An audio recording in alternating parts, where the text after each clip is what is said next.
Fresh out the box.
Fresh out the box.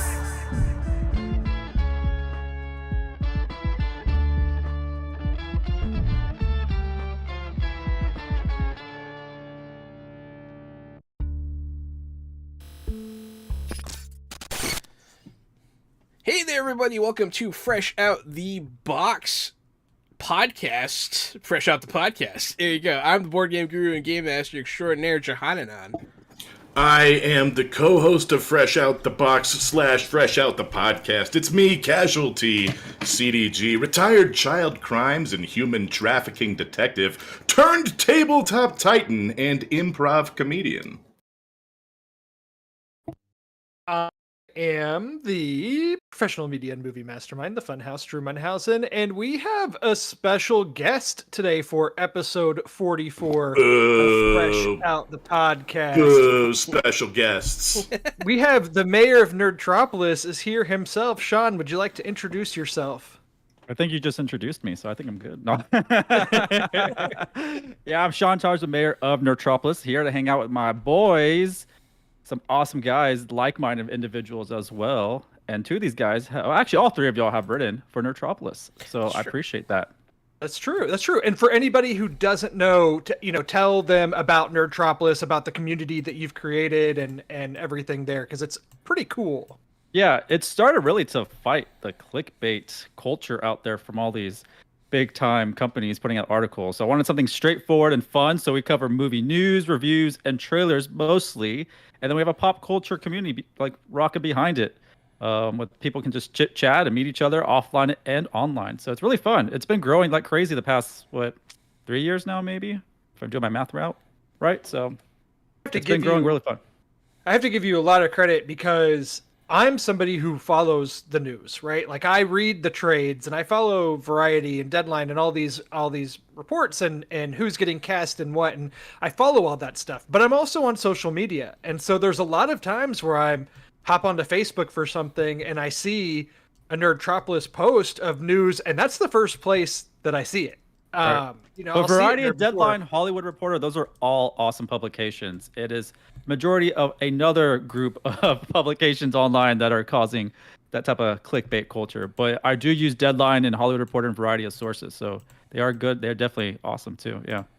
Absolutely. And I guess to that point, sometimes they're sharing stuff that's like, okay, that's news, but that's maybe not the news I care about. Usually Nerdtropolis is posting, if you're listening to this show, tuning in specifically today to hear us talk about Doctor Strange and the Multiverse of Madness, like Nerdtropolis is the place for you because that's where you're going to be finding the news that you probably care about. So, yeah. So anyway, we've been wanting to have you on for a while, Sean, so we're really happy to have you here, especially to speak about the newest MCU release. This is the first MCU movie of this year? Because No Way Home was 2021. We've had Moon Knight as far as shows go, but this is the first movie of this year, right? I think so. Yes. Because we had Batman this year. DC came out swinging with Batman, but this is Marvel's first attempt. And so for anybody listening, we will speak about some thoughts in general first and what we all thought of it before we get into the spoilers of Doctor Strange and the Multiverse of Madness. But we were talking a little bit before the show. This is a really difficult movie to talk about, even in general, without spoiling it, because there's so much, even when giving your opinion, that you want to touch on. So, we'll just start with some general first impressions. And Sean, as the guest, I would love to hear you first. I know you've seen it twice. We've talked about that. So, and I've seen your Nerdtropolis review score, so I know that much. If you've seen it twice, that means you have two first impressions. That is true. The funny thing is, I wish I could do, you can, but like a follow-up review. And I didn't enjoy it as much as I thought the first time. But after I kind of accepted a lot of things they did and the way they were going, the second time I'm like, okay, I'm ready for this. My expectations were a little lower story-wise per se. And so I enjoyed it much better the second time, especially in IMAX. I think IMAX also helped too. It's much more fun on the biggest screen you can see it on. But it was good. It was not a bad movie. It's just I think No Way Home is a bigger or better multiverse type of movie. I agree. I think that No Way Home was really the big event movie that people were needing, especially during the pandemic. Like, as movies are trying to get back in the swing, obviously No Way Home did not have anything against it from a box office perspective from the pandemic. And I think I'm with you. Like, I thought this was going to be the next big event movie, and it's a big movie, but I don't think it's that same event level thing. And I think to go into that, and again, this is why I say you have to tread carefully here with what we talk about. And I don't hope that nobody would get mad at me for saying this. I thought this was truly going to be the movie that set the tone or everything for where the MCU was going. Because obviously we had 20-something movies that led up to Endgame that told this complete story. And now we're in phase 4. And we're getting new characters and we're getting new stories, which is great, but there's not that new big bad yet. Like Thanos was introduced kind of at the end of the first Avengers movie. And I mean, I know there's rumblings of like Kang the Conqueror and things like that we've seen in Loki, and that he's going to be in future movies. So I get that that's kind of lingering, but I thought this was going to be the one where after this film, we would have a more clear idea. And, I don't think that's the case. This was a much more contained Doctor Strange story than I was expecting. Yeah. Which is not a bad thing. Yeah, I want to get more into that definitely during the spoiler talk, but I mean, you're right. I also had the same issue, especially because of certain elements of Spider-Man. I like this movie. It was a good watch, but yeah, it's very surprisingly, given the content matter, very self-contained. And I don't know. It didn't. They did a lot of things that I was surprised by, and they didn't do a lot of things that I thought they should, for sure. Yeah, I guess I also thought it was going to be sort of like an ensemble cast type of thing, coming together, working together, and starting the next quest for the big bad. I thought that was going to happen. I completely agree. But I thought it was maybe one of my favorite Marvel movies, and usually I'm not a person who has recency bias. The action was very cool. There were some really cool cameos throughout the movie. They kind of pushed the envelope for PG-13 violence and for Marvel violence. Absolutely. I think they might have been one dead body away from an R rating. I think they crossed the hell out of that line. Yeah, man, it was in the first half and superhero movie in the second half. I was on board the whole way. There was a new feel for that movie that Marvel movies haven't had before. And to your point, Spider-Man, No Way Home definitely felt like one of those Marvel movies. And in my opinion, it felt like it milked the cow of nostalgia right into a bucket, and everybody drank that tasty nostalgia milk, and they loved No Way Home for it. Doctor Strange Multiverse of Madness doesn't do that as much, right? Surely we'll talk about a scene where it might be that way, but it didn't seem like it was its own standalone thing. It was scary, it was dark, it was violent, it was funny. Doctor Strange was funny in it with his quips and one-liners. I loved it. I absolutely loved Multiverse of Madness. Very high on my list. Ari and my mom have the same views on this movie. She loved it. She was like, I'm going to watch this 3 more times. Yeah, when we were watching it, I was like, damn, I wish it had an intermission, right? Like, I wish I had like 5 minutes to get up and go stretch. And then I was thinking I would like to see it again. So both, it was too long and I'd like to see it again. I also saw this movie with my mother. It's the right thing to do, guys. There's a lot that Gary said that I agree with, but I was definitely a bit more subdued, I think, in my response. I overall did like it, but I kind of felt like, and Sean, you can probably relate to this because I know you've collected comics for a while.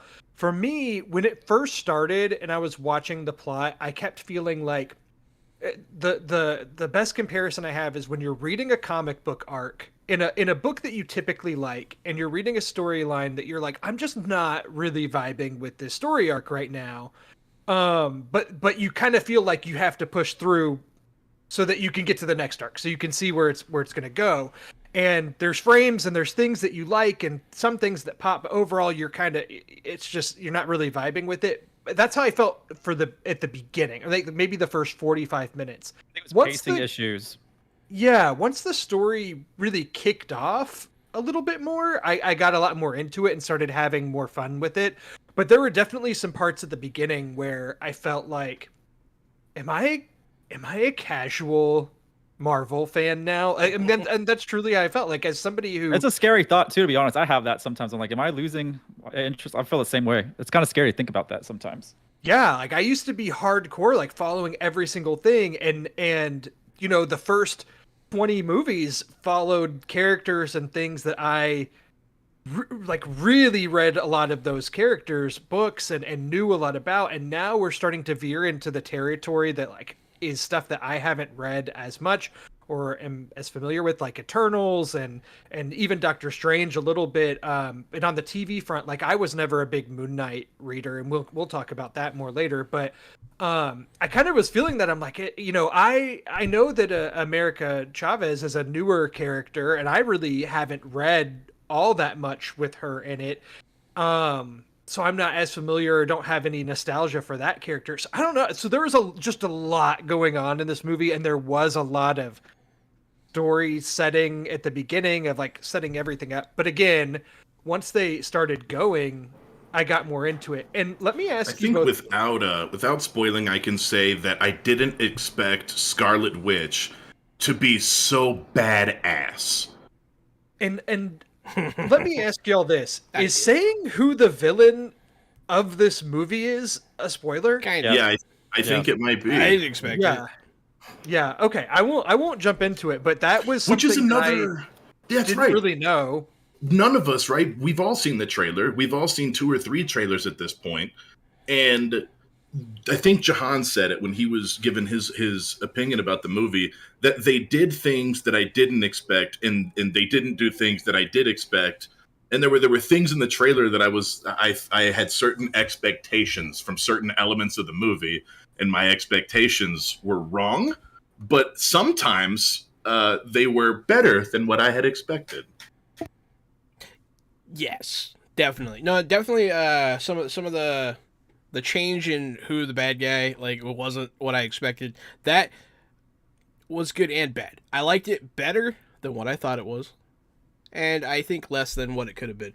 But I don't know. It's really hard to hate on a movie for what it could have been, though, because then we can hate on stuff all day.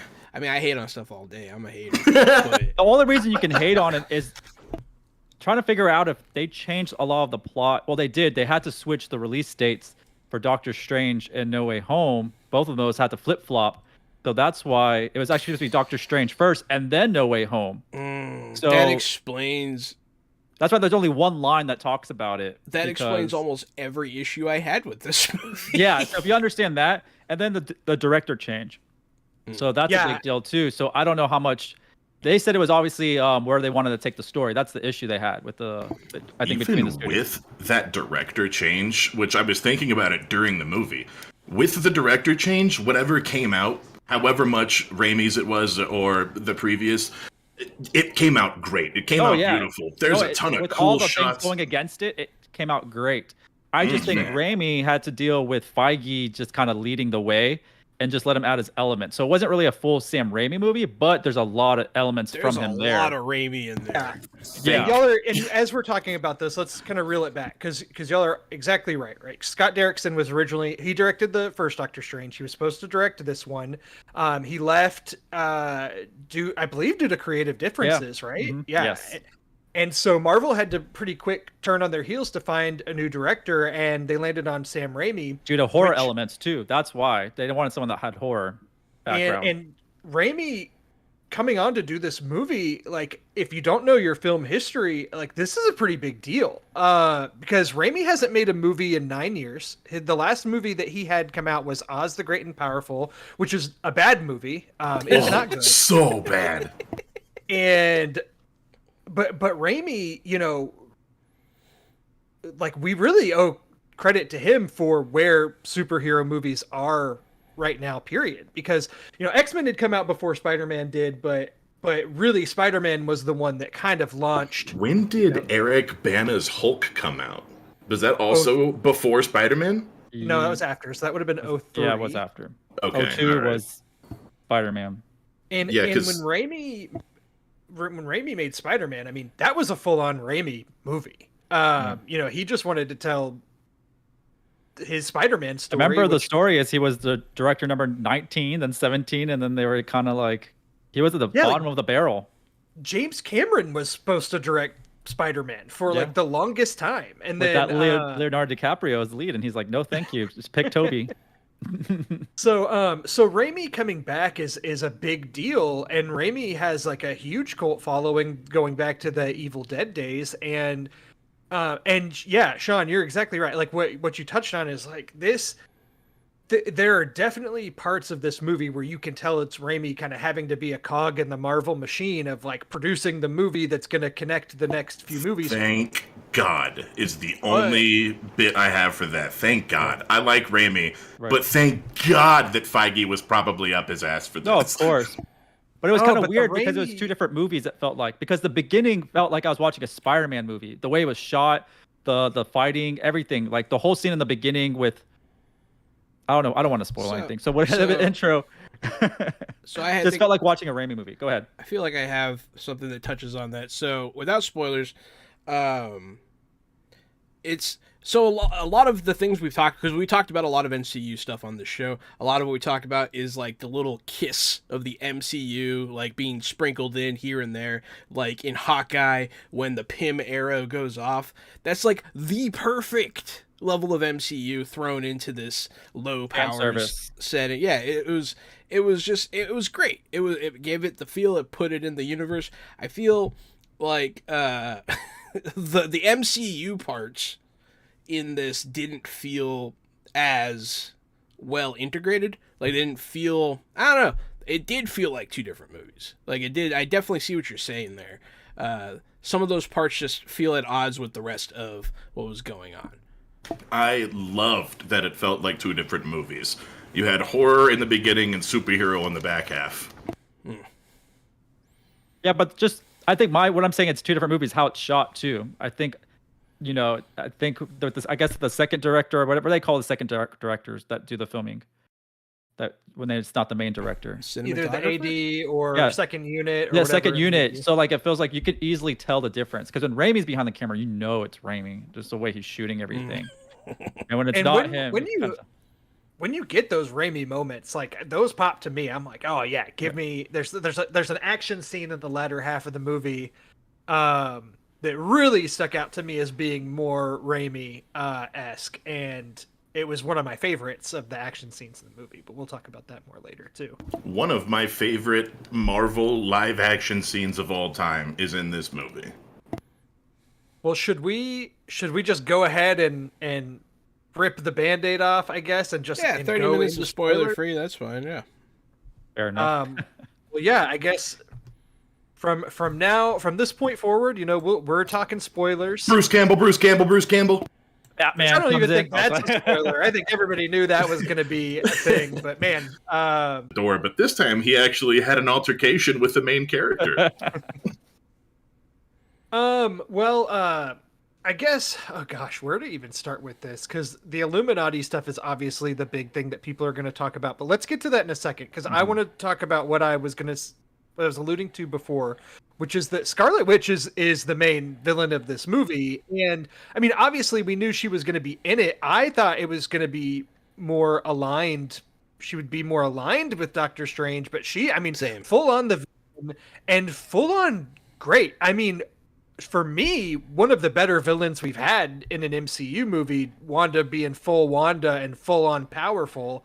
And I thought her acting was really great, particularly good for a Marvel movie. Good. Like, I mean, me, Elizabeth Olsen was the standout of this movie for how great she was. I thought she was awesome. I think her performances are the best in the MCU. I don't think anyone comes close to how she performs with all that emotion and everything else. I don't think anyone really. I think something I noticed, it really speaks to her, because a lot of movies you'll have a villain, but you'll also have like the side villain. and like some like standout henchmen or something. It was just her.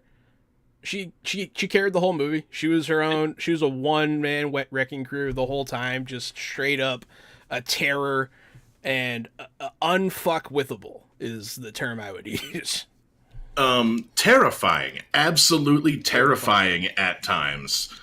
In the way that the spells operated in the movie, the way the spells looked, and her meditating, floating above the candles and tapping into other worlds and dream walking, all of that was really cool. Her taking people's minds over, just popping up behind them and whispering into their ear, just kind of sends chills down your neck. Her reaching out of the mirror realm. I was going to say the reflection scene stuck out to me. That was so close to be rated R. Just so with, close. You see those elements. I'm saying like the elements were pushing it. I'm when all I for see it. how they had to pull back a little bit. I was like, man, go a little bit further, go a little bit more scary. I know you can't, but it's really tough. But kids have to watch this movie too. So we all knew that there was going to be a zombie type of thing because of the trailer. So we didn't know if it was going to be linked to Marvel zombies or what.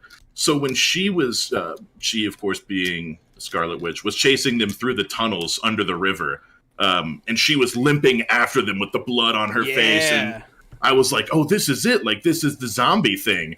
And it wasn't the zombie thing, but just that moment still sticks out in my head as being so terrifying. She was just on them, just destroying that body through the dream realm, giving it everything she had, every last inch.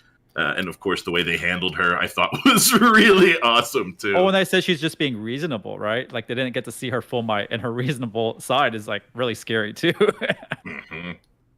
Yeah, and Feige, I think, has alluded in the past to, like, because we got Captain Marvel, so there was so much talk about her and her power levels back then. And then, I think around the time that WandaVision came out and Feige and all of them were doing their press rounds, I think he did allude to like that Wanda was probably the most powerful character in the MCU thus far, and this was the first time we really got to see that. And fans of the comics know how powerful Scarlet Witch is, so it's not surprising there, but to see it was pretty impressive. And then also, this is, I think, the first we're on our sixth if you include What If Marvel MCU TV series now, and WandaVision is now officially the first one to be kind of required reading. I was just going to say that same thing. If you haven't seen WandaVision and you go to see Doctor Strange Multiverse of Madness, you're going to be like really confused. You can't do it. This is WandaVision season 2. It is. Right. And I think we all, I started to wonder after a year of MCU shows and none of those, which I know, it's a matter of time, but I didn't know how those would eventually impact the movies. And now we have our answer. Like, if you haven't, you can probably get through this movie without having seen WandaVision, but you're not going to really get it as much for sure. Yeah, you'll be stumped at parts because WandaVision really, I think, helps bridge the gap between Wanda and Scarlet Witch, and you're really gonna kind of want to see what happened there, I think. Yeah. And then the other thing, as far as story goes, is let's touch on America Chavez, because she's. I knew that she was going to be in this movie too. I didn't realize how integral to the plot she was going to be as well. And I'll be the mean one. I thought the actress that portrayed her was pretty bad myself. I mean, I found her character to be almost somewhat grating. I mean, maybe that's just me, but the kind of like buddy relationship they were trying to set up with Doctor Strange and her just didn't really work for me. I wasn't really invested in her, so I found it hard to like really get on board with her angle of the plot. I didn't hate it or anything, but I don't know. I think this was the part of the movie that probably worked the least for me. I felt the opposite, to be honest. I actually loved her. I thought she was. Oh wow, she was good. great. Well, good. Yeah, which I understand what you're saying. I don't know. I just felt like it was refreshing to see a new face just thrown at you, and she's from, I think, the Babysitters Club on Netflix. So she's really just right. So I thought it was good to who they picked. I thought how she acted as America Chavez was great, and I don't know. It's just not that big of a character no one knows about. So I didn't have that much of a high, standard of how it was going to be shown on screen. I I know that America Chavez exists, right? That's all for me. I haven't played her in a video game. I haven't read a book about her. I haven't seen her in a movie or a show until now. So I'm not the right person to give my opinions on the character, but it's our show, so I'm going to anyways. I thought that the name America Chavez is stupid, and the jacket having stars on it is stupid, and then her punching star-shaped holes to other realities is stupid. I'm sure all of that's in the books, and it's great if you're an America Chavez fan, but I'm not, and it was dumb. Jahan, the mic is yours. Yeah. Well, I mean, so the American name is strange to hear sometimes, but it is actually pretty common. I think. I always want to say America Ferrera on accident. Well, Yeah, America Ferrera is a great Me example. too. It's a really common name in a multiverse too, where there might not even be an America. That's where it's and that's where you get your denim jacket with stars on it too. I loved America Chavez. I also went into it with the exact same level of knowledge that you have, pretty much. I might have known like little bits and pieces here and there. I thought at first I hated the stars as well. Like, I agree. It was kind of like come on, that doesn't make sense. It's like a dumb shape for a portal to be. And that's also Tony Romo's superpower. So like, get original. So I was like at first, but it actually grew on me. And then when she started like using the multiversal energy to like, have superpowers, that was really cool. I enjoyed watching a story of an uncontrollable hero, because like that doesn't really happen too much in the MCU so far. The best example would be the Hulk, but he gets that crap under control immediately in the MCU pretty much. But yeah, no, I really liked her. I thought it was really cool that the very first lines of this movie that were uttered were in Spanish. At first, I actually thought the theater made a mistake, and I was like, wait a second, like, is this supposed to be in Spanish? But then, I thought that was really cool. That's definitely a first for Marvel, and it was just cool. Also, point of fact, the scene with America Chavez's two moms that got it banned in Saudi Arabia, I was like, really? That was it? Like, they didn't even kiss. Like, it was just like, hey, two moms, and Saudi Arabia was like, no! And like, it was just crazy. Because I was watching for it. I was like, why did they get mad?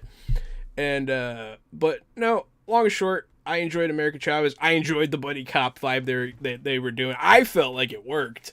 I'm actually surprised at how well, I don't know if it's Benedict Cumberbatch or the way they write Doctor Strange or whatever, how well he like he's like a natural shepherd to like younger heroes. Like, he actually like really, he seems to really care, and I don't think they're doing it on purpose, but it would really feed into like a Strange Academy storyline, because there is a book for like younger comic book readers about like all the supernatural children and whatnot coming under his wing in like an Avengers like X-Men style thing. And I think it would be very natural for Benedict Cumberbatch from what I've seen. I will say this for the America Chavez perspective. I did like how her power in the film was triggered by fear. I thought that was fun, especially for all the horror elements in this film that we've touched on.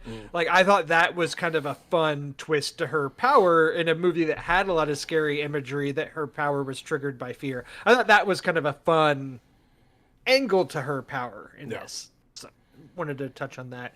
Well, should we touch on the Illuminati? Should we get into all of that? Because this is the big thing that everybody's going to be talking about. Who?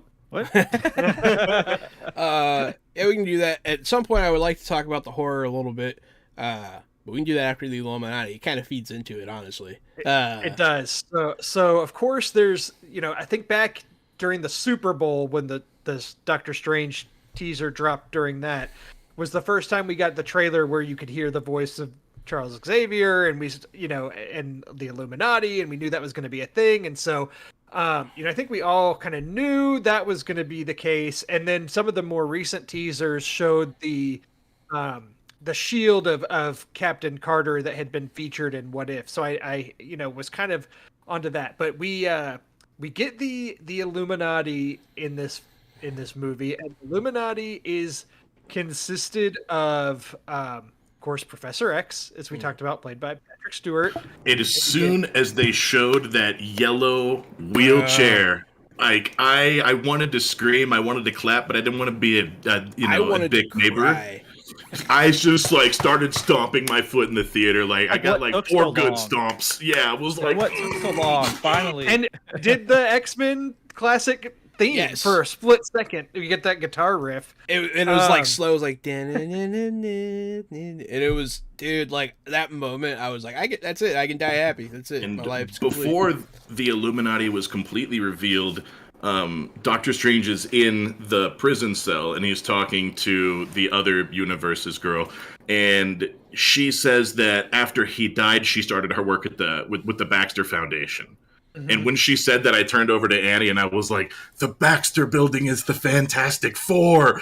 And, I'm like excited as hell, ready to see where that goes. So you could take it away again, Drew. Well, we had Professor X, we had Haley Atwell playing Peggy Carter, as Captain Carter, the first Avenger that we had seen straight out of What If. But I'm not sure if it's the same one, though. Right. Right? It's might not be the because she had a exact same jetpack, one. right? You did. I thought the jetpack was cool. That was so cool. Like the Rocketeer. She is the original Peggy Carter actress, right?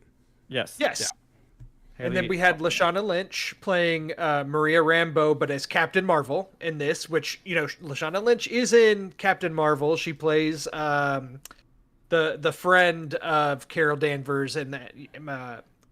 Maria Rambeau is the character's name, but plays her friend back in the 90s, and her daughter in that film is the one that grows up to be in WandaVision. So there's like a lot of connections there, but we get Maria Rambeau's Captain Marvel, and then we get Anson Mount playing Black Bolt, which he played Black Bolt in the negatively received Inhumans TV show that aired that a few show years was ago. real bad though. And then, the one that got the biggest pop in my theater, of course, was John Krasinski as Reed Richards, Mr. Fantastic. I still can't believe it. Me neither.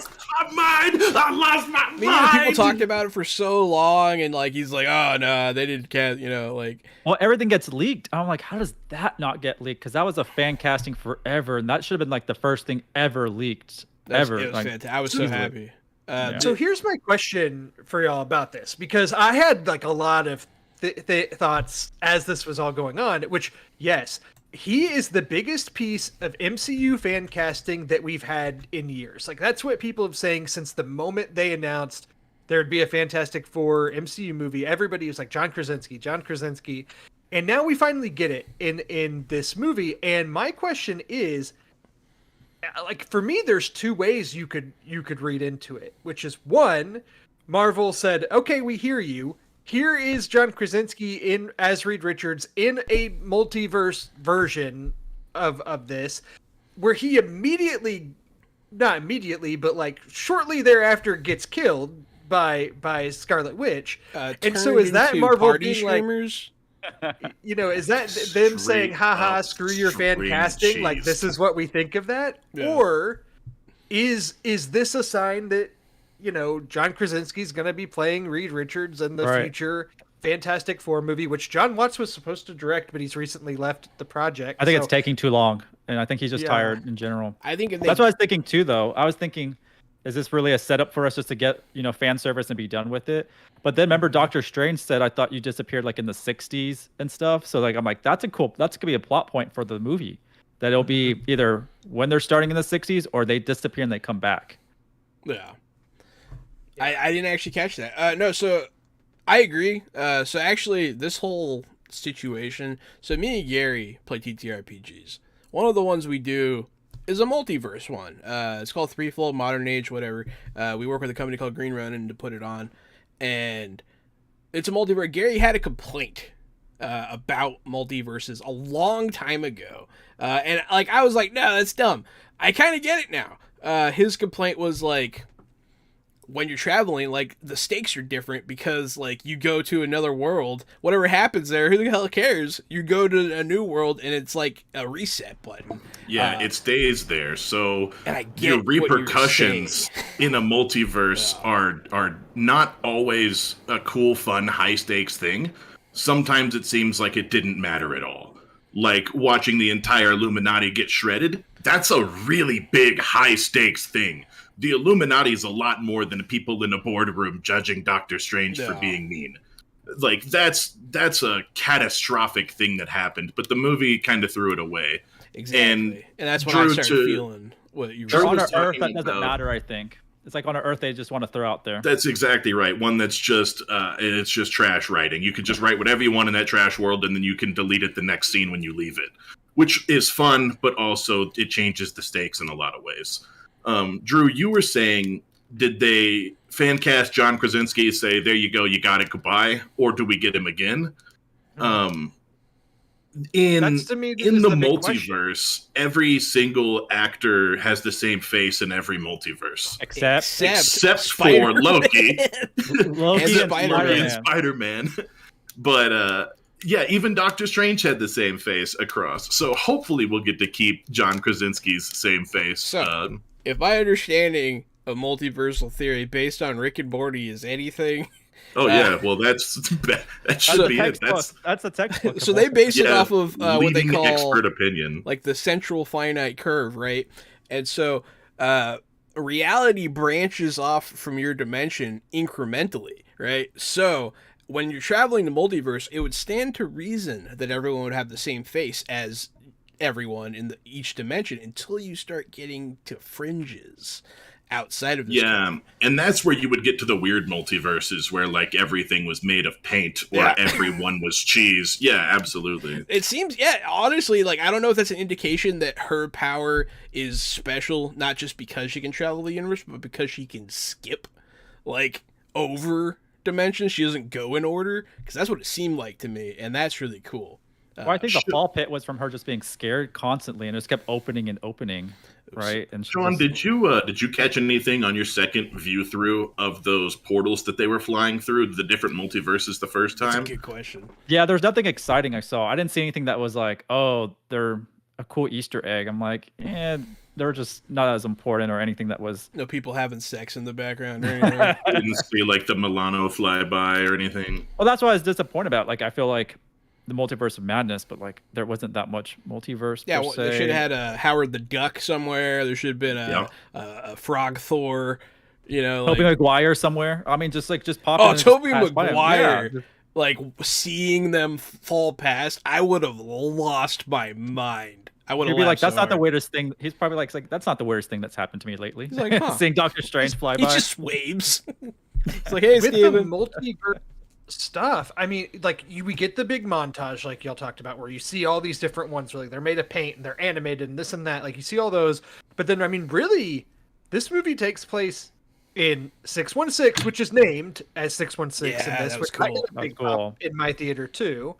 And then the one that we're talking about where he go, you know, where kind of a lot of the story takes place with the Illuminati. That's like the, you know, so there's 616, there's 838, I think is what it's called. Yeah. Where a lot of that story takes place. And then there's the third one where there's kind of the evil version or more evil version of Doctor Strange. And then it's back to the beginning. I mean, really, it's just kind of three realities that that the movie really takes place in. So when you think about it in hindsight, you know, that's pretty contained considering the potential of the multiversal. The potential of infinite. Yeah. Mm-hmm. That could have been crazy. But yeah, talking about, I loved him, Doctor Strange telling. Oh, and I didn't mention Chiwetel Ejiofor as Carl Mordo, Baron Mordo, who he's also part of the Illuminati in this reality. But anyway, I loved him, you know, Doctor Strange warning them of Wanda and the threat that she possessed, and the Illuminati disregarding it. And then they finally do go head to head with her and how she does shred them apart. It gave me Deadpool 2 vibes of when Deadpool puts together the X-Force and they all just immediately die. Of course, that was way more comical in the approach to it, and this was way more brutal. This is the one I was talking about when I said one of my favorite live-action Marvel fights of all time is in this movie. It was awesome. The fight between Scarlet Witch and the Illuminati, I could probably watch 3, 4, 5 times in a row. It is funny, but it's gross, it's brutal, it's violent, it's cool. It reminded me of like Invincible or The Boys with the level of violence that they pushed it to. I cannot believe they didn't break that R rating. First thing opens up Black Bolt, which, Jahan, do you mind letting everybody know what Black Bolt's real name is? His name isn't Black Bolt because it matches his powers. It is short for Blackagar Boltagon. FYI, just so you know. Blackagar Boltagon. That's a Stan Lee name. Well, they call him Black Bolt for short. But the first thing Scarlet Witch does is take away his mouth. And then he blows up his own brain, and you like see his skull collapse and cave in as he slumps to the floor. You can see his head full of pudding. Yeah, like, like cringeworthy violence, like something that put my teeth on edge, because like that was crazy, man. And then all in the same fight, it continues on to have Reed Richards shredded like confetti, like string cheese, just ripped across the room. It was very festive. Complete with a little pop. Yeah, little pops. Yeah. His head. And his brain popped at the end. That's right. You can't forget Captain Britain getting cut in half with her own shield. Yeah, they didn't actually show her getting cut in half, but they showed the shield throw. They showed the bloody shield hit the wall. They showed you everything except for the actual kind of get that little, like, the pause on her face after, and you kind of see the slide. Like, you know, she slide, was but you don't disemboweled. Yep. Just what a treat that scene was. And if this is Marvel's new how far they can push I don't know, is this how far they can push the envelope with violence, or is this just for Doctor Strange to Multiverse of Madness? Because that's borderline gruesome. They're bringing Deadpool into the MCU. I don't think that this is the end of MCU violence. And also, like, I hear that The Punisher is MCU canon now too, and all those Netflix shows, and those are gore fest. Those are brutal. And maybe it's just, maybe they're doing a little bit of naughtiness, you know. Some of the stuff I liked about the Illuminati. Oh man, so yeah, the scene, Gary, you're absolutely right. One of the best fight scenes ever. Peggy Carter was fantastic. I loved it. I loved every second of that. It was magical for me. I was really excited when Black Bolt was introduced as the Keeper of the Terrigen Mists. My mom called me a nerd after I explained it to her. I was explaining the Inhumans to her, and she was like, "You're such a nerd." You definitely are a nerd. Yeah, that's fine. That's fair. You're a big nerd. I am. At least I'm not the mayor of Nerdtropolis over here. You're a proud citizen of Nerdtropolis. I am a proud citizen. That's fair. That is fair. But yeah, no, those are some of my favorite parts about the Illuminati. I definitely, man, Gary already talked about it, but Charles Xavier did. That was everything I've ever wanted. The yellow wheelchair, man. The yellow cartoon wheelchair. It made me the cartoon is canon, and it's coming back as X-Men 97. Hell yeah, it is. So I'm excited for that.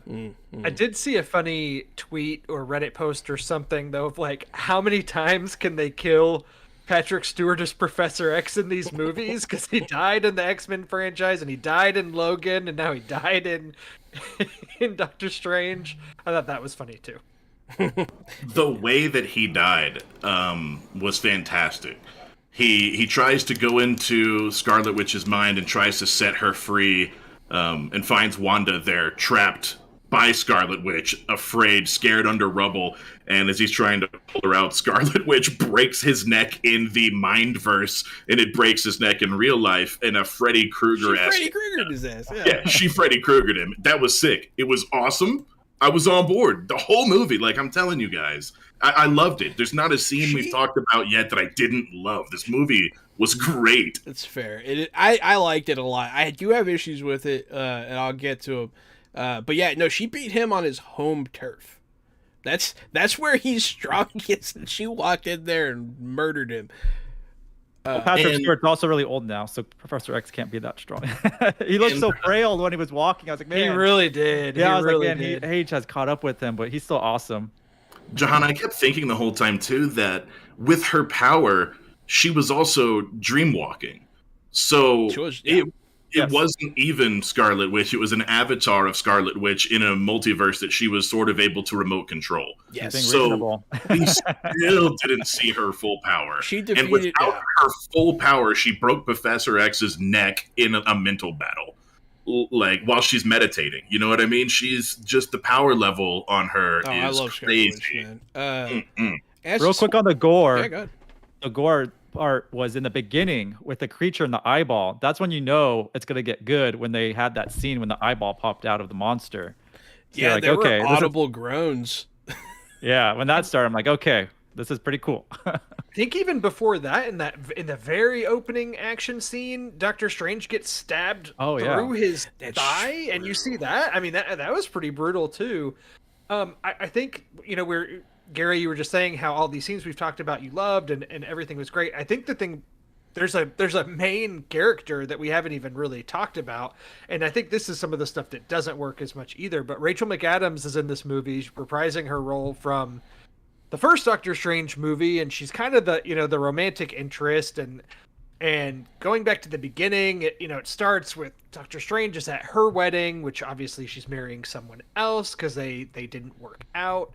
And that then leads into like a big action scene that happens. But like, for me, it's just the kind of forced reconnection of them. And I don't know. I just I love Rachel McAdams, and I'm glad that she's here getting paid. But like, I think just from a story perspective, is she really needed there? Like, probably not. If she wasn't there, where would hit the broken watch from, Drew? If she isn't there in every universe to give him a watch in every timeline, but when they fall in love. As Drew was saying what he was saying, I was thinking, oh well, what about the upcoming Thor movie? That's a forced reconnection. that though is I think way different. Yeah, it is different, but it just reminded me of that for reasons that we know. But I'm looking forward to that one. But yeah, I mean, it's just like, even in the another thing. I spoke in the non-spoilers about a Raimi-esque action scene that I really enjoyed, and we haven't talked about that either, but that's the Doctor Strange versus Doctor Strange fight in the latter half of the movie with the floating music notes and everything, which to me, that was very Raimi-esque, and the kind of ghosts and things that were attacking during all that. Like, I really liked all of that. There was, talking about Rachel McAdams, there was a part where there were some close-ups on her face as she's getting attacked by these ghosts, and I just kept thinking, like, it was very Raimi-esque in those shots, and I just kept thinking, I hope she got a nice paycheck. That's all I could think, is like, y'all are having Rachel McAdams yell at the camera as she's getting attacked by ghosts. I'm like, I just hope that she got a nice payday out of it. So, but I thought that whole action scene was very cool. The setting of it with all the candles and everything, I don't know. I thought that was very, very stylish, and it was the most, it seems like they let Raimi be Raimi, in my opinion. I was in the bathroom. Well, thank you for that input, Jahan. I did see the music part. I came back from the ghosts. Man, it wasn't that long. I know Gary said the movie was too long, but I thought it can go for another 30 minutes. I think that's also what affected it overall. I thought it was too short. I could I'm okay with a long movie, but I think that movie theater intermission needs to come back. I'd like to get up, stretch my legs, go get some more popcorn and some soda, and not feel like I'm going to miss anything. How long then I'll go back in. How long in do you need a intermission? It was like 2 hours and 6 minutes? But obviously with trailers and stuff, it's cheaper. And definitely one of the shorter MCU movies. They've all been pushing 215 to 220, some even going 2.5 hours.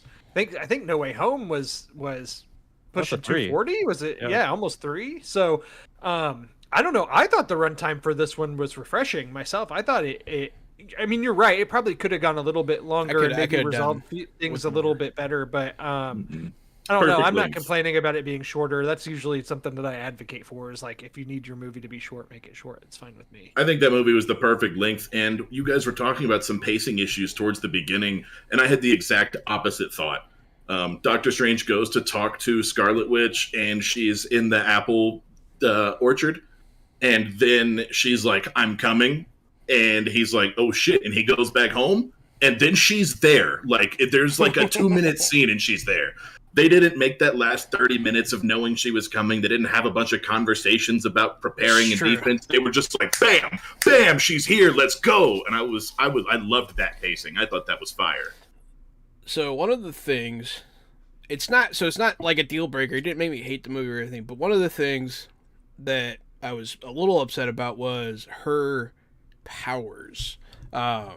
Specifically, like, I feel like she just doesn't need to be like, look at me, shoot energy bolts anymore. You know what I mean? When she was doing, like, the witch stuff, like, where she was coming out of the mirror dimension, where she was, like, when she invaded that shield guy's mind and made him run, that was awesome. That was so cool. And, like, because all of that sends, like, chills. You know what I mean? It's that witch magic on screen needs to give you chills. And, like, she doesn't need to shoot energy blasts. There's no point. She's stronger than that. And I feel like it's just, like, cinema. She needs to do a fight thing. Here's energy blast. You know what I mean? I think all of her magic needed to be just a little bit more witchy. And at times it very much is. I thought her magic was pretty cool in that they didn't make it like a sexy, flashy thing. They didn't try to be like, look how sexy she is when she does her magic. It looked like real magic. It looked like she was slinging spells, and then the witch stuff was super creepy. I thought they did a good job. You're right. Maybe she doesn't need to throw around red lasers anymore. Yeah, but if Doctor Strange is going to throw around gold shields and he's that powerful, I guess she could throw around red lasers. But she's so much stronger than he is. But neither one of them should be making basic attacks against each other. They should both be going big time spell ham against each other. They should be summoning the fire, the living flame from the elemental plane to recap. Yeah, they should be doing crazy stuff. I agree. Does Doctor Strange need his sling all the time to do things? Because I remember it disappeared on him and he needed it. Like, so he can't do anything with his sling? At one point he mentioned, like, oh, I don't have my sling, or he needed his sling. One of the things that they have stated is, like, one of the rules is that the only way to do that portal is with a sling ring.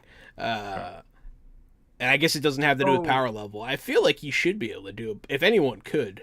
But speaking of sling ring, I had heard somewhere, we talked about this, but because release orders got shifted and this was originally supposed to come out before No Way Home, I think I had heard that America Chavez was supposed to be in No Way Home and would be the one that would, was going to be opening the portals for the other Spider-Man to come through. And then because of the release date shifts, that's why they had to give the sling ring to Ned in that movie so that he could do like that. Just kind of goes to show some of the story shifting that they had. That would have made both movies better.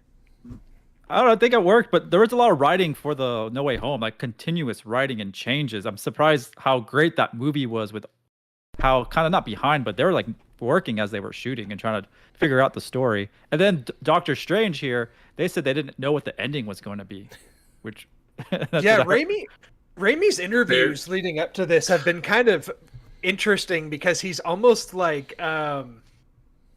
what's the right way to put it? Where he's basically kind of like was almost pre-apologizing for the movie before it came out, because he was saying things like what you said, like, yeah, at one point we were filming this and we didn't know what the ending was going to be, and there is no ending.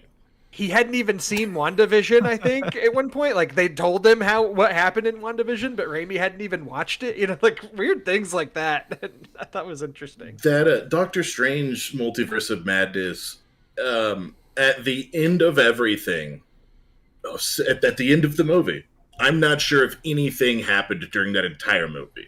I think it was just kind of a trip all they did was make Scarlet Witch stop. That's what it was. It was a movie about making Scarlet Witch stop doing it. As I said, it's like season 2. It's just season 2 it's just a continuation of her story, really, was what it is. It wasn't really a Doctor Strange movie. The end credits is like, here you go, we're going to make one. It was an end credit scene with him. Yeah, you get more growth out of Scarlet Witch and Wanda in this movie almost than you do out of Doctor Strange by the end of it. But yeah, I mean, I thought she was the true standout of this, and I'm excited to see more. And Elizabeth Olsen, I think, was fine in the previous movies, but just had less to do, and then WandaVision really got to put her on a stage where we could see how great she was, and I think that really gave Elizabeth Olsen a boost. And then seeing this one here, it just kind of confirmed that, like, oh yeah, she's deserving of the praise. Absolutely. My friend was asking, like, where's Vision in the other world? I'm like, he's at work. He's not there. He's at his office job. Like, of course he's not gonna. He's busy. He's making money. Right. Did you guys, when I was talking about the trailers, how they misled us, but sometimes it was a pleasant surprise? Zombie Doctor Strange. I liked it. Thoughts? Yeah. Thoughts on Zombie Doctor Strange? It was cool, and there were some parts where it looked like they used some practical makeup effects on him and everything. Like, I thought, I had known that was coming from the trailers too, and I thought it was just going to be a multiverse dimension of zombies. But then when it clicked, when they started talking about him dreamwalking into a dead body, and when I realized where they were going with it, I was like, I actually thought that was a pretty fun twist in the story, and to do that, and how they had set the pieces up earlier in the movie. I thought that was really smart. And they had also really set up with the multiverse and the stuff that we already knew, with using Pamela Carter, that we Captain America, Peggy Carter. Yep. We knew that they were going to use some multiverse or some what if stuff, and so we knew they were going to use what if. We had seen Zombie Doctor Strange, so you can only assume they're going to go to the zombie multiverse. That's exactly what I thought. Which is, they kind of teed it up that way on purpose, I think, and they misled us. And then it turns out Zombie Doctor Strange is the hero. He's the big finale boss fight, which is super cool when he gets all the tormented souls under control and makes them into the cloak. Oh man, all of that looked cool. It was just like, visually, that's what I'm looking for when I read a comic book, right? I don't want good Doctor Strange. I just want that version, flying on the souls of the damned. That's my kind of hero. It was awesome. Yeah, it was absolutely, as a fan of necromancy in just any setting, I was thrilled. He looked great. I am a fan of zombies, Drew. And I loved the practical effects, and just the fact that the souls from hell were chastising him. They're like, you're defiling this corpse, you can't do this, and then like attacked him, and he was like, and then someone reminded him that he's Doctor Strange, I believe Rachel McAdams, and he was like, oh yeah, and he just tames the hell spirits into being his cloak. Was dope. Sean, how often have you ever had a friend or acquaintance start a thought or sentence with, as a fan of necromancy? Because that was a first for me just now. Yeah, I'll say you must like Doug Jones in Hocus Pocus. Very Doug Jones-esque of that type of makeup they were doing. It was, yeah, he's great in that movie. I love anything with zombies in it. Yeah, I am a fan of necromancy, Drew. What of it? I think the other big spoiler thing that we haven't talked about yet was the mid-credit scene. We get of course, because of his dream walking into the dead body, he gets the third eye. I'm not really sure exactly what the weight of that is or what that means, but now Doctor Strange got a third eye. But then he has that last did he get the scene. third eye from walking into the dead body, or did he get it from the evil book? The evil book. I think using the dark hold or whatever. I actually think that it represented the fact that he was becoming at peace, like, with himself, and it helped him awaken his spiritual awareness.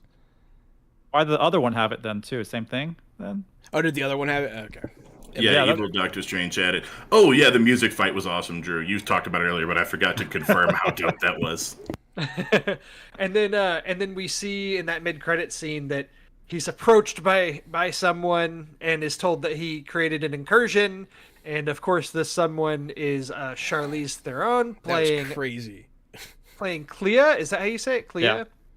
Yeah. Who is I'm not as familiar with that character, but is a pretty prominent Doctor Strange character from the past. I think like an occasional ally. Isn't this his wife at some point?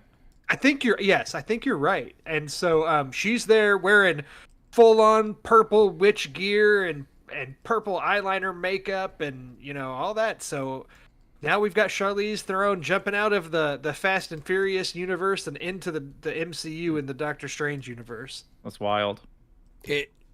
It caught me off guard. I didn't know she was going to be in the movie. It was a pretty big cameo. Charlize Theron's in the MCU now. And yeah, I thought she was going to be a different character. I thought she was going to, what's her name? Bloodstone. I thought that's what was going on, but I was like, she looks weird. So yeah, I looked it up and found out a little bit more. I felt bad in that scene because I was like, I don't know what character that's supposed to be. That looks like some kind of dumbass Asgardian character.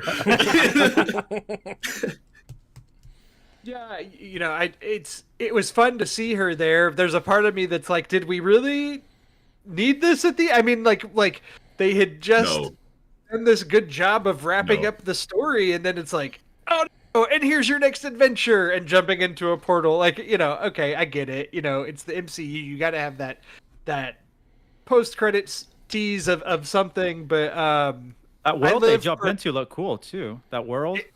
It looked kind of like the Dormammu's plane, that in the first Doctor Strange movie. I'm more excited for that movie than I can look like we're gonna get some cool stuff wherever they go. Are there any other thoughts on that? I feel like we've talked about a lot. So like the biggest issue I had with the movie, you guys kind of nailed early, so I didn't have much to say, but the fact that Spider-Man came out before this and has to do with the multiverse breaking, and then this movie is about the multiverse and it had nothing to do with it, bothered the crap out of me. I was very upset. I was like, but then you guys explained why. I was like, oh, okay, that makes sense. The multiverse magic didn't look the same. The portals didn't look the same. It looked like it was completely unrelated to any other multiversal movie that Marvel's ever made, which is really weird because it came out right after the other multiverse movie. You think they would have used the same sort of visual for the multiverse, but America's power was like white and blue and star-shaped, and Doctor Strange, when he fractured the multiverse, was this arcane purple crack. I think the arcane purple crack magic looked a whole lot better than the flashing white and blue star archway. I swear they were telling us that the end of No Way Home actually like leads into Doctor Strange, but there was no lead in or anything. There was like nothing. Like that's what kind of irked me the most, but it's forgivable. Bothered me a lot. It bothered me a lot, especially like Kevin Feige's been so good about linking these movies seamlessly, perfectly every time, and like I have a lot of trust in his process, but like I was let down here. It felt honestly like this movie, all you had to watch was WandaVision. You had to watch any of the other MCU.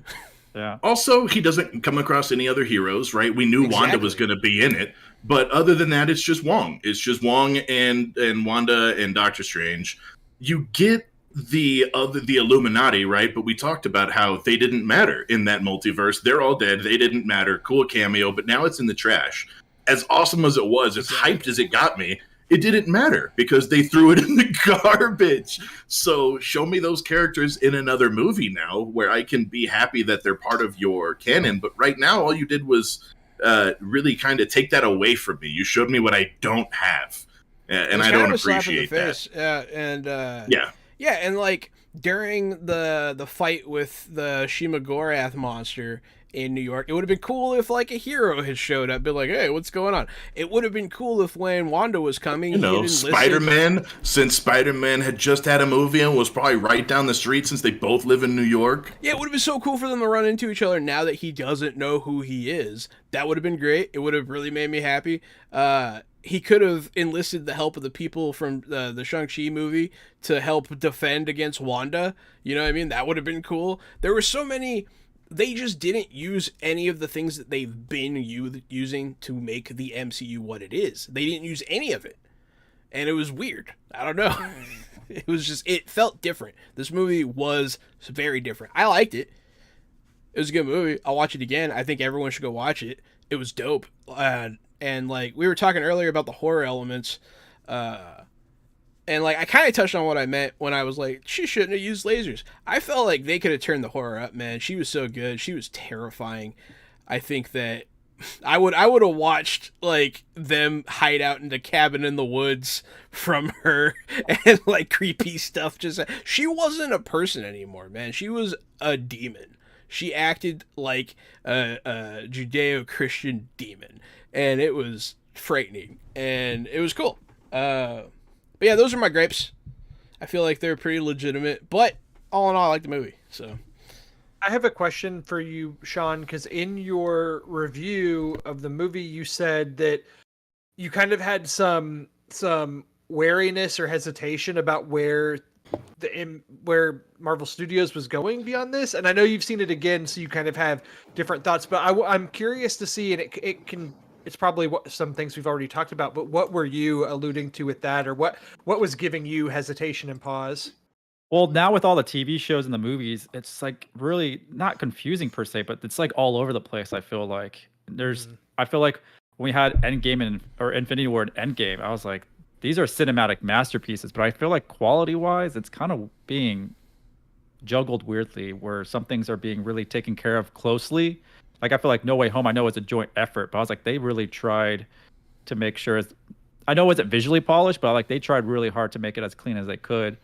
We're gonna go into Moon Knight later, but I'm saying to watch WandaVision now because I didn't think she was gonna turn that evil. And then apparently if the farm was fake, and if the farm is fake, I swear they showed the farm intact, like she drove to it. So obviously she's imagining it.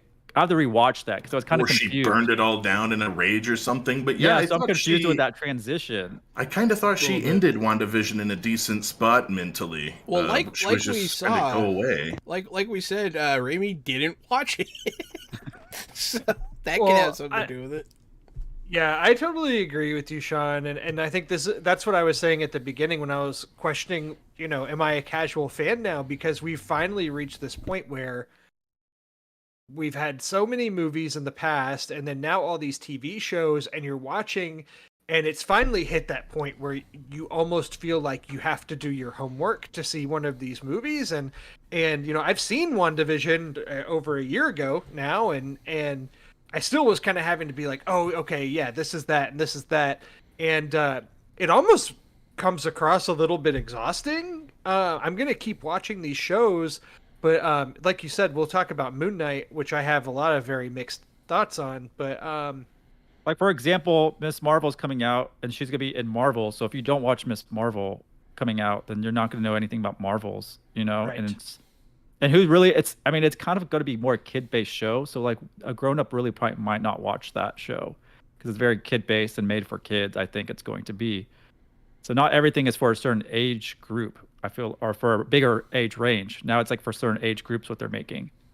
They're using a lot of these TV shows and movies to set up, but really it seems like the TV shows to set up for a potential young Avengers of some sort. Now that you have between Hawkeye and, you've got Wanda's kids, and you've got, I'm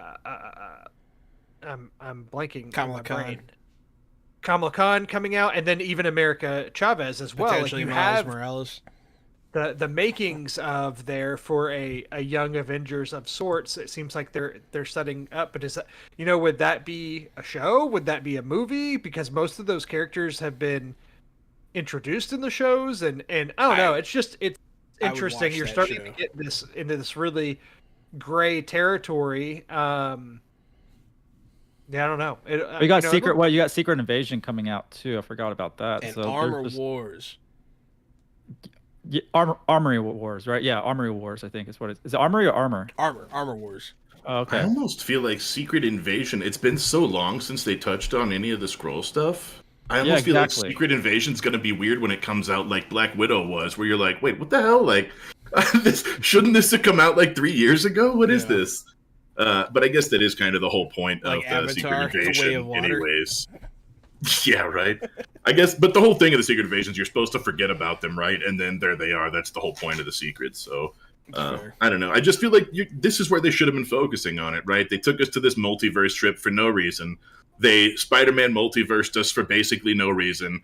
And now we have to figure out how to get back on track for Secret Invasion because we've just been playing around in multiverses in the meantime. Yeah.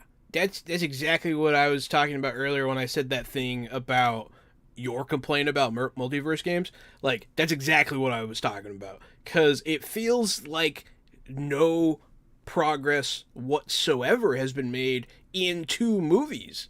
And that's crazy, you know what I mean? Like, every other movie, like, things are, like, I thought the multiverse was going to introduce, like, multiversal dealings as a regular thing, you know what I mean?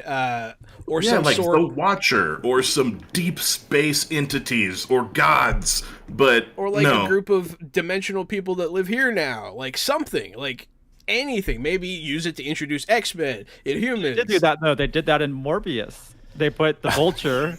They put the Vulture living. They said he can cross. He can cross over the opposite way. I missed that one, unfortunately. Yeah. So apparently that Vulture is the MCU Vulture, and that he transferred to the Morbius world, and he was just like, that's just weird. See, that's what I'm saying. It made no sense. It was so strange. It was, yeah.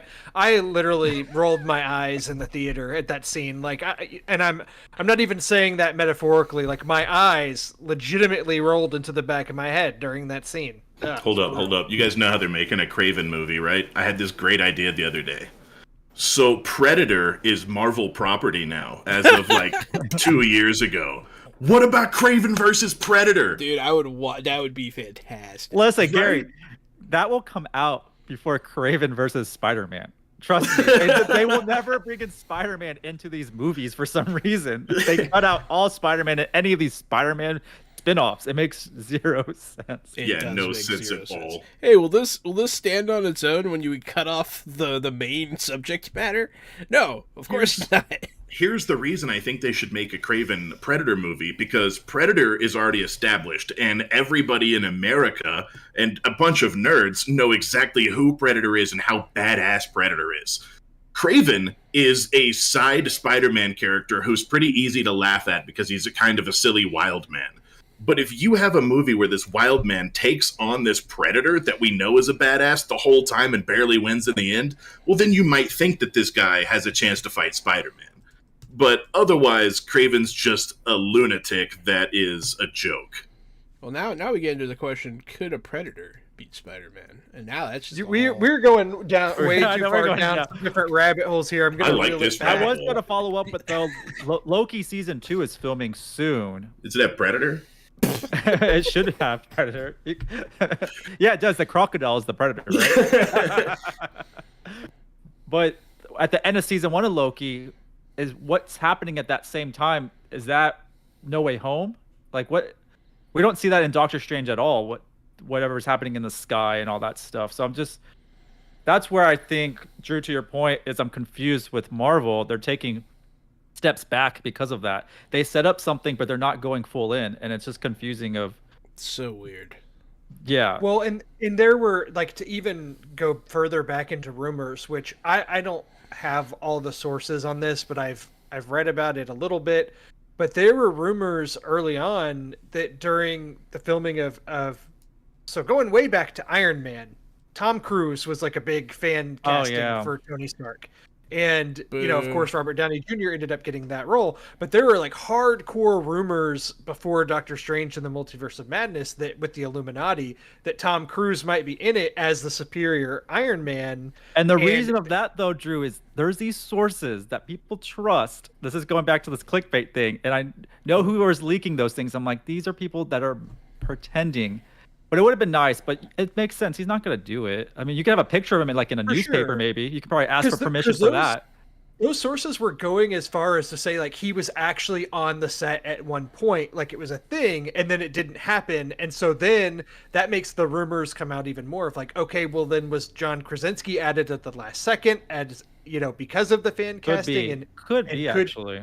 And, you know, because it could have been other people in that spot. But I don't know. It's all a bunch of rumors and things, but it's just worth noting just how much that parts of this movie were maybe kind of cobbled together at the last second. I don't know. It's just, it reminds me of when obviously Scott Derrickson left. So it reminded me of like Ant-Man when Peyton Reed left for the second one, right? He didn't do the second one, did he? Edgar Wright was supposed to direct the first one, right? And that was a big public, you know, exiting of that movie. So this is common for Marvel to have these creative differences where I wish maybe they would help at the end if they kept the director on board for certain things. Yeah. You know. I feel like creative differences is Marvel's way of saying right now that you're going to do it Kevin Feige's way. Yeah. Oh, it is 100%. Yeah, he's had his hand in everything, and so to give it to these other directors and not, if you have creative differences, sorry, director, you have to go. This is my project. This has been my project for 20 movies. Yeah. I love you, but this is bigger than you. This is my movie franchise. I think the reason that is because these directors are using a lot of the comics as source material. But Kevin Feige's like, we're making our own version. They're making like which I love. It's brilliant. They're like not really using comics. They don't want to replicate the comics. They're building a brand new world we haven't seen. Their 616 is completely different than what it is in the comics. And you can probably see that in Ant-Man and the Wasp, Quantumania. They're doing something completely different. How they used Kang as and Loki in the comics, that's not the same person at all. They use like a different person's name. So they're just creating like from a blank canvas, to be honest, and it's working. And they like hiring these auteur filmmakers, which is great, you know, from a film fan perspective. But they're hiring those filmmakers not to make a Sam Raimi movie or not to make an Edgar Wright movie. We want you to make a Marvel movie. We want you to make a Have your Kevin name on Feige it, movie. which I think is what leads to these bashes. Obviously, we've seen a lot of that happen even more so on the Star Wars front with how many directors they've hired that have left or even been fired midway through production, like what happened on Solo. So it's just, you know, honestly, a guy like Jon Favreau is the perfect guy for these types of Marvel movies because, you know, I like Jon Favreau a lot, and obviously he's doing great things on the Star Wars TV front with the Mandalorian and all that. But he is like a perfect jobber for Disney studio work with having done Iron Man 2, and then the Jungle Book and the Lion King, and like he's not making like an auteur Jon Favreau movie, like he's making a Disney movie like that. Yeah, he's kind of studio films. Yeah, they're studio films, 100%.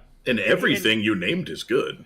And he set the tone for MCU. I mean, he made Iron Man. That's the first MCU movie, and really set like what the visual expectations were and everything. Like he's a perfect guy for that kind of thing. But like having Chloe Zhao make an Eternals movie, that came out right after her Oscar win for a movie that's very much different from anything that Marvel's put out. I don't know. It's just it's an interesting choice. And Eternals wasn't my favorite movie, but I still think highly of Chloe Zhao. I don't know. It's just it's very interesting what they're doing. Eternals was awful. Eternals get a bit better. Well, let's move on so that we don't run too long, because we're already running a little long.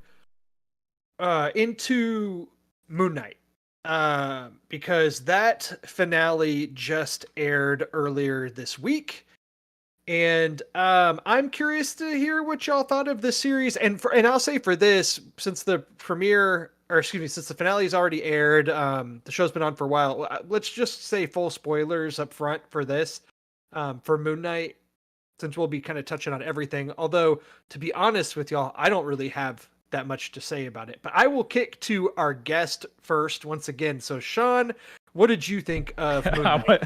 I'm with you, Drew. Like I watched every episode probably 6 o'clock in the morning was when they aired while I'm working in the background and trying to watch, and I'm just like, it's not working for me. I don't know why. That's back to what we're saying. I'm like not being an MCU fanboy anymore. Like it's so weird. I was so excited for it.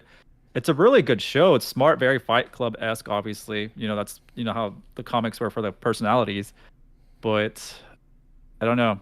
It just didn't grab me. Some of these TV shows aren't grabbing me for some reason. Yeah, I agree. I think that Oscar Isaac in it is great. I think his performance is excellent. I think he's really good in it. As far as the Marvel shows go, probably one of the best performances from any of the shows, but probably between him and Elizabeth Olsen, honestly, if you're putting all the shows together. But that being said, I mean, other than Oscar Isaac, I don't think there's very much else that I really liked about the show. Like especially Ethan Hawke was a great bad guy. Ethan Hawke was very good, but a lot of the stuff that happened, especially in the latter episodes, like it was just a bunch of noise to me. Like I just didn't really care about the story, and I thought it actually started stronger than ended. Like I thought the first episode or two were like pretty solid, and I thought, okay, like I was not cold on it then, but I wasn't super hot. I'm like, this is okay. Like, I'm interested to see. And then for me, once it hit about the third episode, it just went down from there. But do you think it's because it's a weekly episode? You just said you got busy. I guess, you're traveling. Do you think the weekly episode stuff is now catching up to a lot of us where it's just doesn't keep us engaged?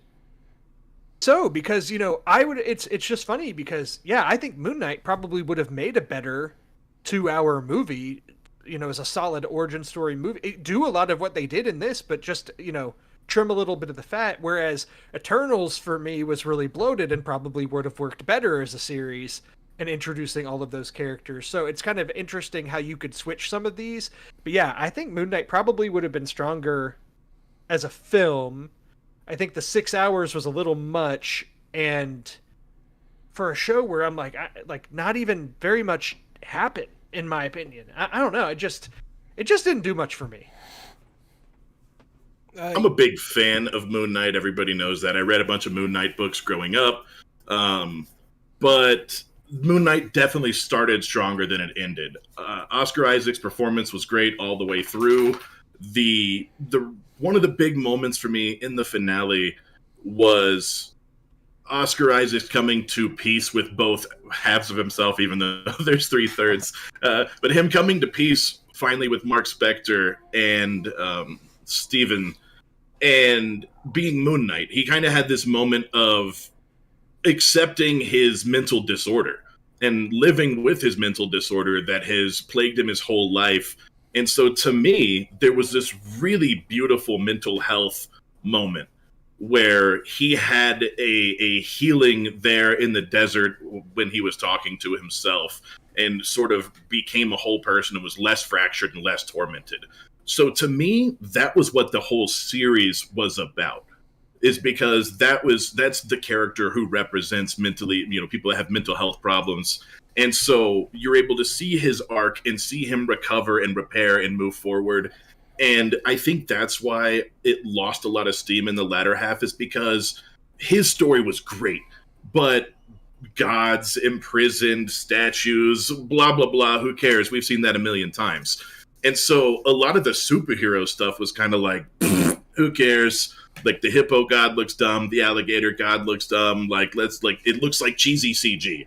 It's not that it looks dumb, it's that it's going to age very poorly. We're going to watch it in 8 years and be like, oh God, because it looks like a cartoon now, and we're all such big Marvel fanboys that we allow it to look like a cartoon and don't say too much. But a lot of that CG was really bad in Moon Knight. Moon Knight altogether, I would bet, had less than 4 minutes of screen time in the whole show.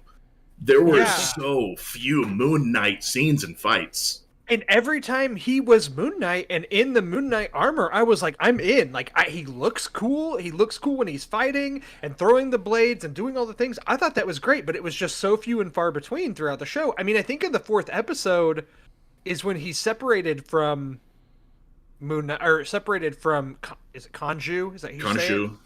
Khonshu. So you don't see Moon Knight, the superhero, at all in that episode. Yeah. Which is fine. I get it. You're telling long form storytelling. You've got 6 episodes here, but still, it's like, not to sound too much like a somebody who doesn't know anything about film or storytelling, but like, just give me the superhero. Like, that's what I was here for. Yeah, that's exactly right. The show was a beautiful acting job by Oscar Isaacs playing a character that's tormented by his mental health, and it's not a great superhero show. It's just a great Oscar Isaacs piece. So I guess I'm by myself. I liked it a lot, pretty much the whole way through. I did have some problems like towards the end. I think we all agree that it definitely did decline. I really enjoyed the Asylum episode a lot. I thought that was really cool. It gave me Legion vibes. I don't know if you guys watched Legion. Hell yeah, season 1 of Legion was awesome. Legion was awesome. Legion was so good, and like this had that feel, and like I don't know, it got really so something I'm really impressed with. So like you know about people with multiple personalities and that kind of thing, but like as someone that doesn't have that, like it's to me that's like one person, you know what I mean, that has multiple personalities. This really made me feel like towards the end, during like the reconciliation where they like came to an understanding, those are two goddamn different people. Like they really made you feel that. Yeah, and man. I thought that multiple personality disorder it's really a son of a bitch. That's crazy. I've watched a lot of interesting crime documentaries and things about people who suffer from that, and it is a whole different person behind the wheel. And it made me. I saw that for like the first time in my life. I 100% loved that his mental health disorder was caused by trauma, and they showed it on the show. It would have been so much easier for them to say he was born with it. Yeah. It's so much easier to be like, oh, he's always suffered with that. But showing the trauma that it affects people, it affects their mental health for the rest of their life, that's real. That's a real thing that people deal with every single day. So a lot of that stuff in Moon Knight really spoke to me. I thought it was great, and I thought it was beautiful. But just, not a lot of the superhero stuff. Yeah, a lot of superhero stuff did fall flat for me. I enjoyed the Egyptian lore stuff. Like, so one of the coolest like super things that happened to me was Khonshu rewinding the sky. That was awesome. I loved that. I thought that was super cool, and I also thought it was cool that everyone could see it. You know what I mean? I thought it was cool that he rewinded the sky, but I thought it was kind of dumb that it took Steven to help him do it. Like, you're the ancient Egyptian god of the night. Yeah. And you need Steven in a tuxedo to help you do it. Like, he can barely walk down the street without bumbling and tripping over himself. I thought it was cool. I liked like where my mind went because of it. Like, I thought, like, I wonder if what's her name? Kate Denning's character is somewhere right now looking up at the sky, like rushing to try and take pictures so that, you know, they can study like the past sky for the first time in scientific history. Oh, you know, I was wondering. Kat Dennings from the Thor movies. Yeah, it took me a second to realize. Yeah, what you're talking Marcy. Zero tie-ins this show had. Zero tie-ins. I was wondering, Jahan, with him flipping the moon back, I was like, how much tidal destruction is that causing in the ocean Everyone's right dead. now? Yeah. Just so he could look at the stars. I'm pretty sure software could have simulated that occurrence. That's the real reason Namor's gonna come attack Wakanda, because he's like, what happened? Like, that can never happen again. But yeah, I liked it a lot. Also, so they're claiming the Layla's transformation. They're saying that's the first Arab superhero in the MCU. I thought that was cool that it happened, for sure. I did like that scene where the child was like, "Are you an Egyptian superhero?" And she said yes, and you could see that child was excited. I thought that was a fun that was nice. Yeah, representation matters, and it's cool to see. Middle Eastern music prominently featured in a MCU show. It was just there cool. was some straight bangers on the credits for Moon Knight episodes. Hell And yes. that was what the director was saying. He was saying like everything else that does like Egyptian stuff sucks. They don't do a good job, depicting Egyptian culture. And this is what he was trying to do with the show, is implement that as much as possible. Yeah, the music is definitely one of the best. I thought it was beautiful, man. It did my heart good to see brown people getting their day in the sun. You know, we weren't all the bad guys this time. You know what I mean? It was some white guy coming to Egypt stomping his dick around. You know, we weren't like no one like ran around going, oh, like none of that happened, and I appreciate that as a Middle Eastern. And that's the thing with this show. Like, I think that's one of the things that gives me these mixed feelings, because to your point, there's a lot of ideas and visuals and things that are there that I think it was very cool. Like, trying to think, like, even, Gary talked about the hippo gods and everything and being silly, but like to that point, I liked the idea of like his afterlife being the mental institution, but then leading out to that giant boat on the sands and the pyramids. Like, I like those visuals. Like, I think that's really cool ideas. And even the Egyptian visuals and being in the pyramids and the statues and all that. Like, I don't have a problem with that stuff. Like, I thought visually a lot of that looked very cool. I think for me, it was just the plot itself and how it was piecing these things together. And it just all kind of became a lot of nonsense from like a plot perspective, but there were a lot of really cool ideas there. Sean mentioned, there were no other MCU ties or anything, which for me, that's fine. Like, I don't have a problem with that. I didn't need anything. This is the first of the Marvel shows that is about a character, like a new character.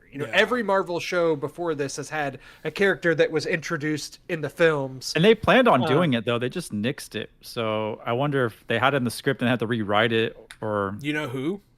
Yeah, I do. They wanted... I think they were going to try to do Hawkeye at some point, maybe, going across that region, maybe. I think I remember reading that.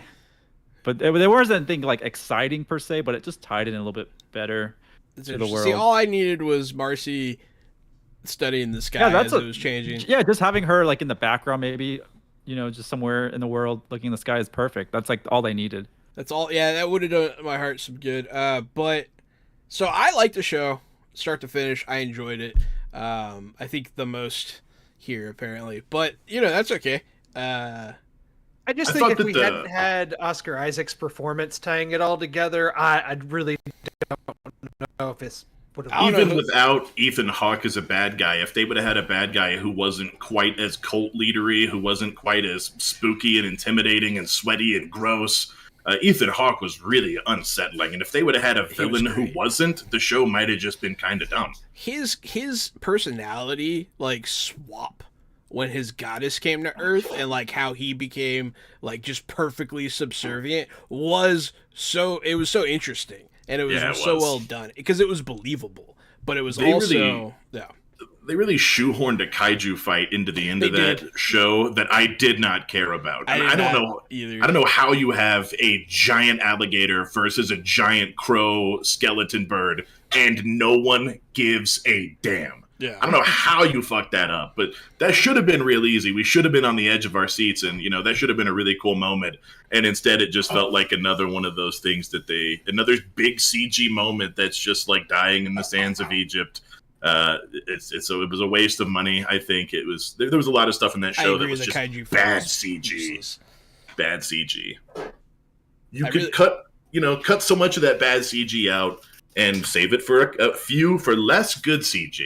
Having a lot of bad CG doesn't do you any favors. I think the last thing I have, so the guy talking out of the dead bodies was kind of cool, but it was also kind of dumb.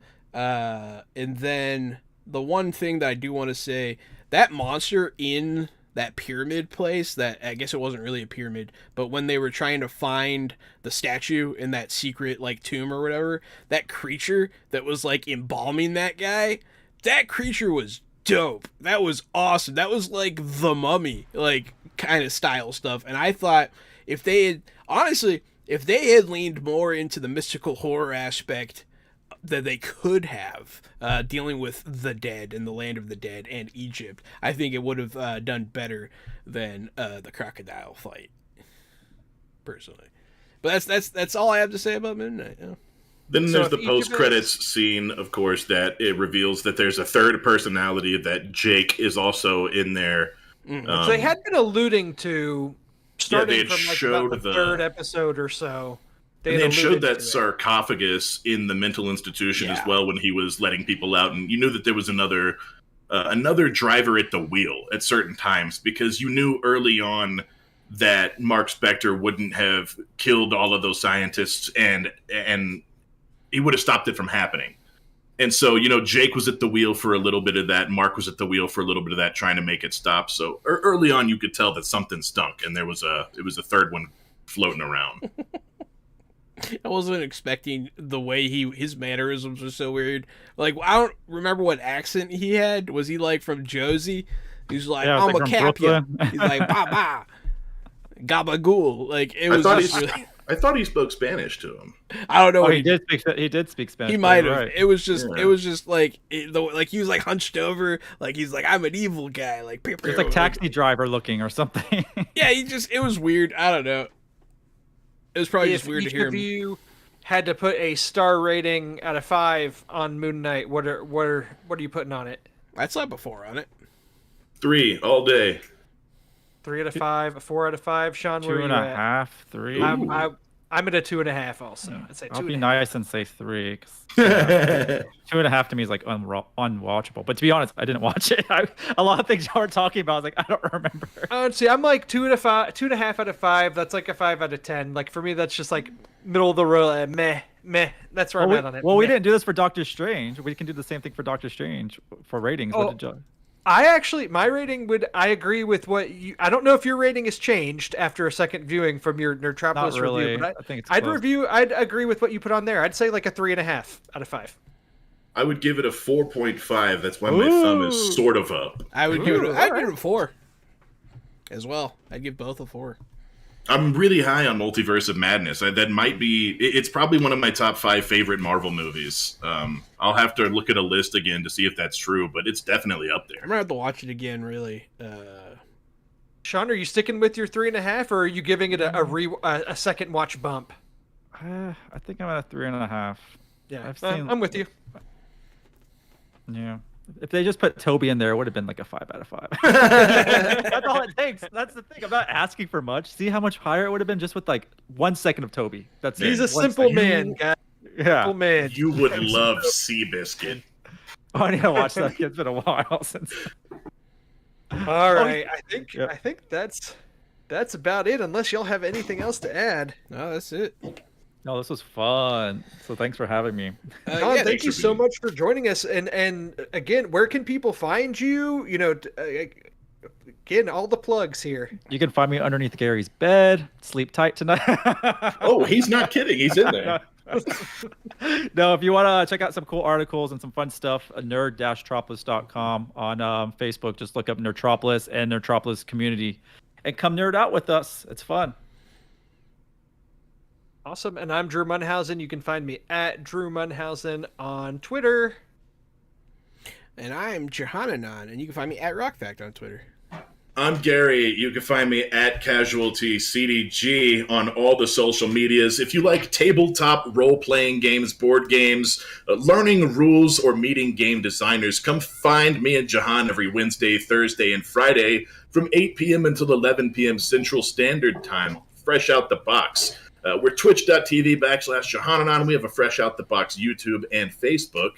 And if you liked this episode of Fresh Out the Podcasts, I would like you to convince your enemies to listen to this show and give us a 4-star rating or higher. That's your challenge for the week. Thanks for listening, everybody. Stay fresh.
out the